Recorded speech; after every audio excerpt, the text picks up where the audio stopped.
Pero kapag kami ay relax, yung katawan namin mas mabilis mag-respond and mas mabilis makiliti. Kapag ganito ang nangyari, of course, mas fulfilling and pleasurable yung experience ninyo pareho.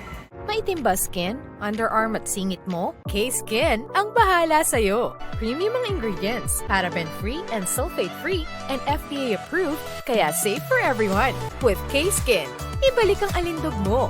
Huwag nang magpahuli. Hi guys! Welcome back to our channel. Kamusta po kayong lahat? Sana ay nasa mabuti po kayo. At sa mga hindi po nakakakilala sa akin, my name is Cheryl Ting. At kung bago lang po kayo sa channel na to, pwede po pong makahingi ng isang favor to please consider to subscribe dito po sa ating channel. And also, wag nyo na rin po sanang kalimutan i-like and i-follow ang ating Facebook page official and also ang ating TikTok account, Cheryl Ting. Maraming salamat po. And for today's video is, bakit nga ba kailangan relax ang babae in order for us na ma-turn on during or paglalabing-labing with our partners. Alam niyo po ba na kapag nakarelax ang babae during paglalabing-labing nila sa inyo is mas mael ang babae? Yes, bakit? Kasi ina-allow o pinapahintulutan ng katawan namin na mag-process ito para maka-engage kami ng husto sa inyo. Kapag stress po ang babae or may anxiety siya, then inaya ninyong pwede pong magkaroon ng psychological changes during arousal naming mga babae. Meaning, maaapektuhan yung libog naming mga babae kapag hindi kami nakarelax. Mababawasan yung sensitivity ng katawan namin. Pero kapag kami ay relax, yung katawan namin mas mabilis mag-respond and mas mabilis makiliti. Kapag ganito ang nangyari, of course, mas fulfilling and pleasurable yung experience ninyo pareho.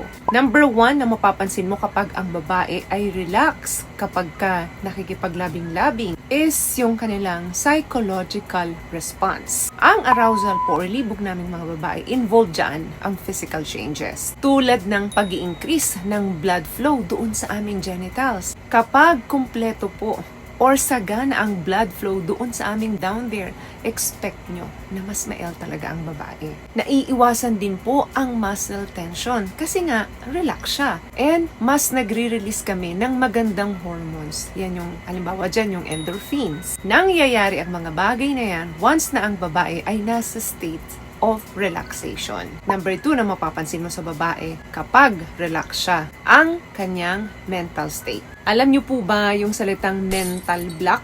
Madalas, nangyayari yan sa atin kapag tayo ay stress, kapag inaatake tayo ng anxiety, hinders yan or harang yan sa aming sexual activity or sa aming arousal or libog. Pero kapag ang babae ay relax, kalmado, mas masarap ang encounter ninyo.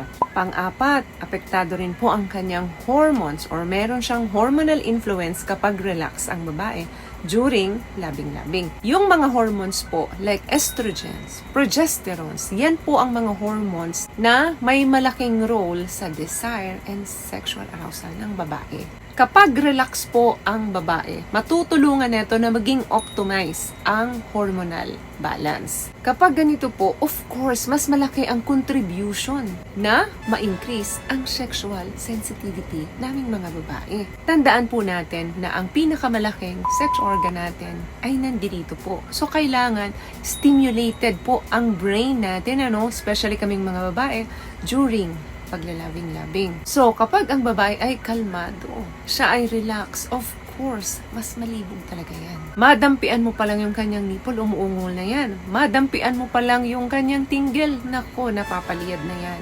Kasi nga, once na-relax ang babae, mas mataas ang sensitivity, mas malibog ang mga babae. What I love about this product, itong No More Dark Secret ng K-Skin, bukod sa may advanced whitening na siya, na kung saan pwede niyang matulungan na pumuti yung mga singit-singit mo, moisturizing, meron siyang anti-irritation, antibacterial, maintain healthy pH level. Hindi lang pang babae, meron din po tayong pang lalaki. Last one, na kapag relax ang babae, mas maganda ang kanyang sensory experience. Pansin mo ba sa isang babae na may ginagawa ka sa kanya, pero parang wala siya sa wisyo kung saan-saan siya nakatingin, wala siyang emotions, parang hindi siya nasasarapan dun sa ginagawa mo. O baka mamaya, habang may ginagawa ka sa kanya, hawak ang phone yan at nagtitext-text na parang baliwala ang ginagawa mo sa kanya. Or baka minsan habang may ginagawa ka sa kanya, nanonood pa yan ng TV. Na-encounter nyo ba sa babae ang ganon? That means yung presence of mind niya ay wala doon sa ginagawa ninyo. Bakit? Kasi nga, hindi siya nakarelax. Kaya naghahanap siya ng mga bagay na pwedeng marelax siya. Once na-relax po ang babae during tutok ninyo, inaalaw po ng katawan namin yan na mas maging present and naka-tune in dun sa ginagawa ninyo. Kumbaga para kang naglipat ng channel. Yung ine-expect mo na channel 7, ang nag-play is parang channel 2. Something ganon. Kasi nga, naka-tune out siya. Kasi nga, hindi siya relax. Pero once na-relax ang babae, naka-tune in yan sa kung ano man yung ginagawa ninyo. Mararamdaman mo kung ano yung ginagawa mo sa kanya, magre-react siya doon. Kasi nandoon yung sensation of sexual stimulation. So, this can lead to more enjoyable experience overall.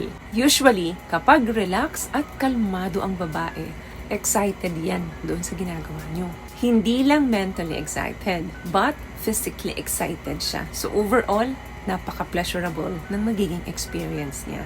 Siyempre, kapag nangyari yon, pareho kayong masaya kasi success yung ginawa mo doon sa partner mo. So, may nakuha ka bang tips sa mga napag-usapan natin ngayon? At kung nagustuhan mo ang ating video, please give it a thumbs up, comment down below, and also share this video na rin po sa mga kaibigan na sa tingin yung matutulungan ng video natin. Once again, palagi po kayong mag-iingat at palagi po kayong manalangin. Thank you guys for watching and see you in our next one. Always love yourself and be a blessing. Bye!